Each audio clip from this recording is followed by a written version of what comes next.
Take that! What's Loopy Shaky Moo? I'm King Pikeezy. You watching HeritageHipHop.com. Make sure you subscribe.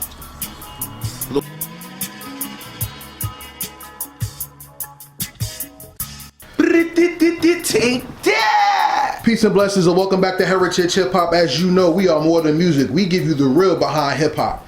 And if you don't know what hip hop is, you're not really going to understand, truly appreciate, or be inspired by the great voices, the authors, and the poets that we have. And I got one right here in front of your face. Introduce yourself to the people, please. Take that! It's the Young Griot. It's the curator of culture. It's Mr. Loopy himself, King Pikeezy. Hooterville, what's good? Now, you said Hooterville. Absolutely. Let's start from the beginning, shall we? Absolutely. In 1985, Hooterville was known for the 31 bus stampede.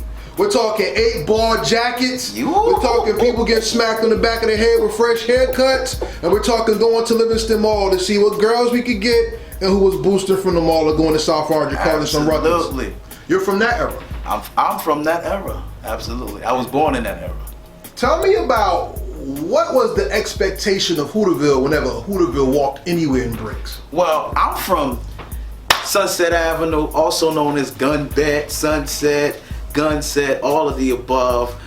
Family on Alexander, family on Brookdale, all the way up to Dover.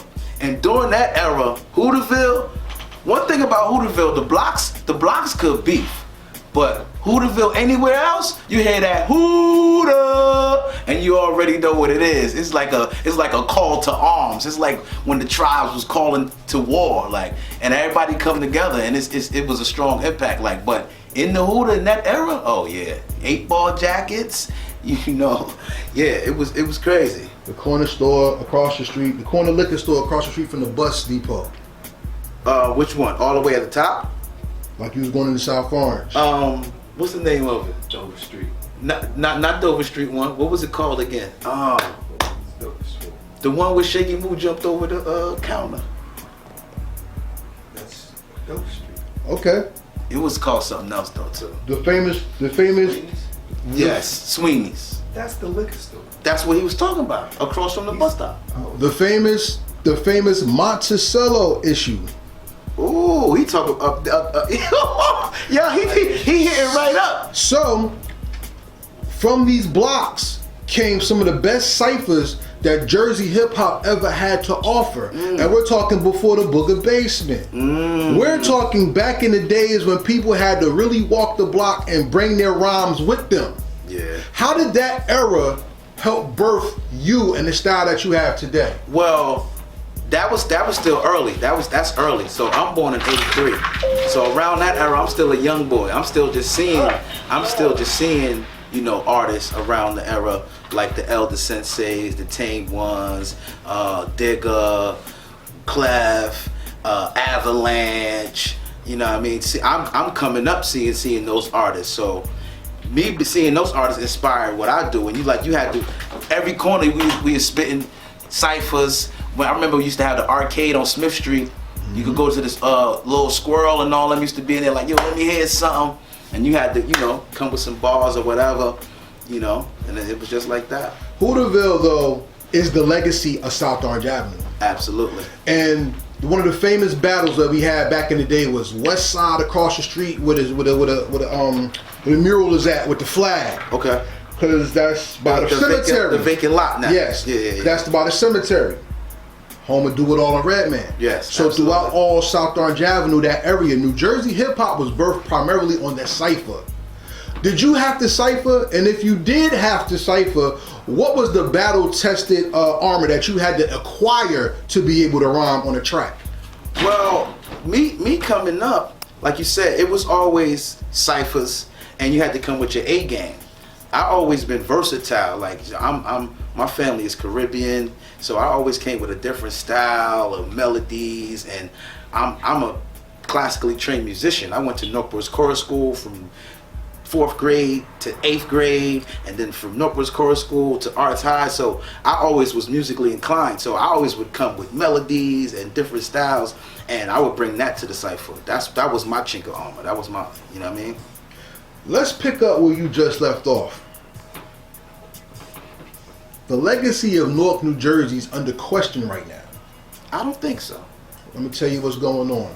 We have a famous battle going on with As Is and Eminem. Oh, from on the outsiders. Well, we could get into that. I used to engineer for Z at 152 Telford. Shouts out to Piff James. Shouts out to Murdoch. Shouts out to Saz. I come from watching those guys.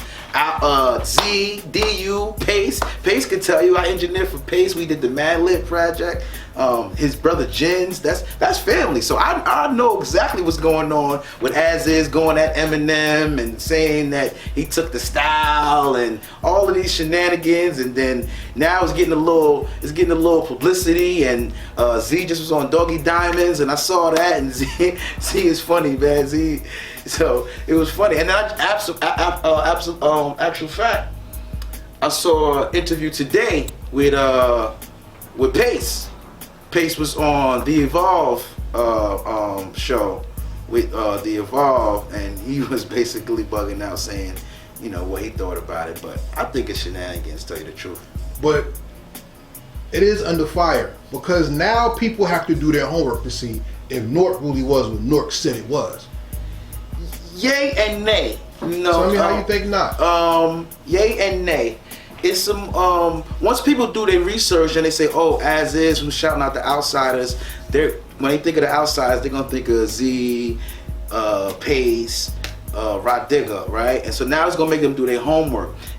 Jersey is already legendary from, like you said, outsiders, Redman, Naughty by Nature, Queen Latifah, Do It All, Artifacts.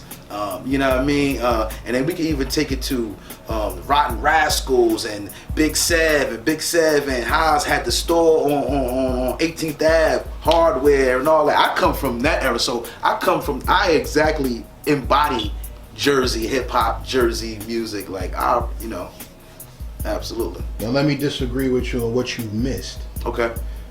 You're talking about people that people know. Okay. Now people know who Max Sewell is because of what happened in Evolve fucking up and had to respond to my interview. Okay. Because he brought my name up. Okay. So that's where I'm saying it's under attack, because now if you stick to the mainstream only, you don't really know how dope being an MC from Essex County is. Because it's on record, Raekwon the Chef said, you don't go to Newark, you can't get your bars up. It's on record that not only Redman, but Yuck Mouth, Kanye West, and Nas said, there's only two areas where you go to get your bars up. That's Brick City and the Bay. If you can't rap, don't go there. So now when you say I represent Newark, New Jersey, Brick City, and Brick City legacy is under attack, now the battery is in the back and the wave is now going from you from Newark, what do you have? My question to you is, when people say who's King Pikeezy, he from Newark, when they say what does he have, how do you answer what you're bringing to the table?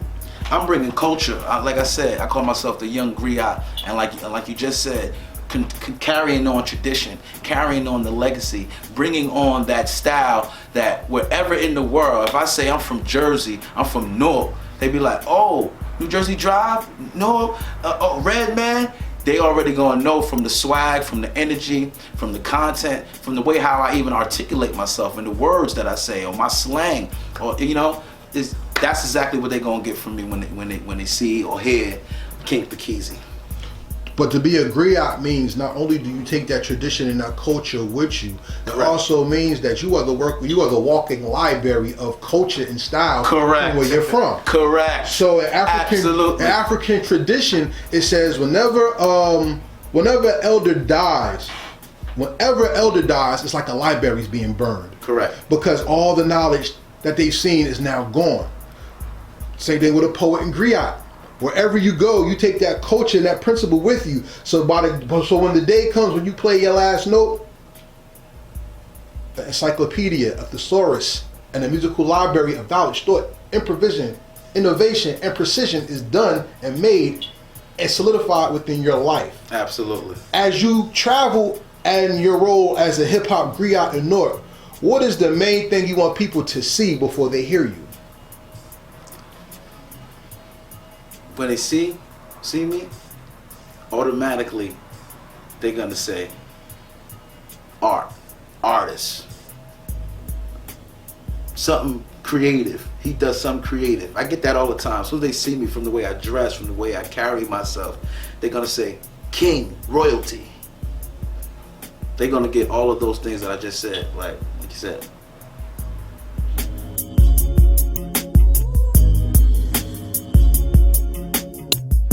Thank you for watching our presentation. We ask that you subscribe to our YouTube family and hit the notification bell for updates. Please like, comment, and share this video.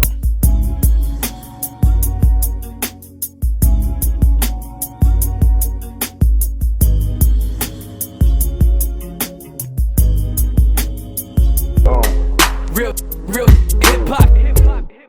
Real